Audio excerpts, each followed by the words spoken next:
আপনার NID card দিয়ে এখন পর্যন্ত কয়টি সিম রেজিস্ট্রেশন করা হয়েছে এই বিষয়টা কিভাবে চেক করবেন? সো এই বিষয়টা চেক করা একদম ইজি। সর্বপ্রথম আপনি চলে আসবেন আপনার ফোনের ডায়াল প্যাডে। সো আমি এখান থেকে ডায়াল প্যাডে চলে আসলাম। সো ডায়াল প্যাডে আসার পর এই জায়গায় আপনি টাইপ করবেন *16001 আমি কোডটা আবার বলতেছি *16001 এই কোডটা লিখে আপনি ডায়াল করবেন। ডায়াল করার পর আপনার এনআইডি কার্ডের লাস্ট 4 ডিজিট আপনারা এই জায়গায় দিয়ে দিবেন। কোডটা দেওয়ার পর লাস্ট 4 ডিজিট আপনি দিয়ে দিবেন। সো এখান থেকে আমি আমার এনআইডি কার্ডের লাস্ট 4 ডিজিট এই জায়গায় দিয়ে দিচ্ছি। দিয়ে দেওয়ার পর একটা হ্যাশ টাইপ করবেন। হ্যাশ টাইপ করার পর আপনি ডায়াল বাটনে ক্লিক করবেন। ডায়াল বাটনে ক্লিক করার পর এখান থেকে আপনি সিম সিলেক্ট করবেন। সিম সিলেক্ট করার পর এখন কিছুটা লোড নেবে। লোড নেওয়ার পর একটা মেসেজ আসবে।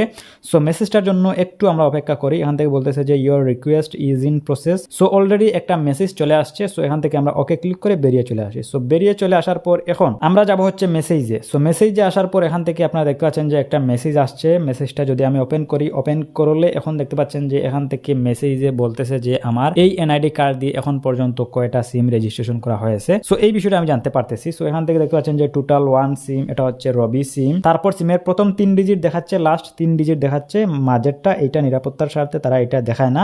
সো এভাবে কিন্তু আপনারা দেখতে পারেন যে আপনার এনআইডি কার্ড দিয়ে এখন পর্যন্ত কয়টা সিম রেজিস্ট্রেশন করা হয়েছে।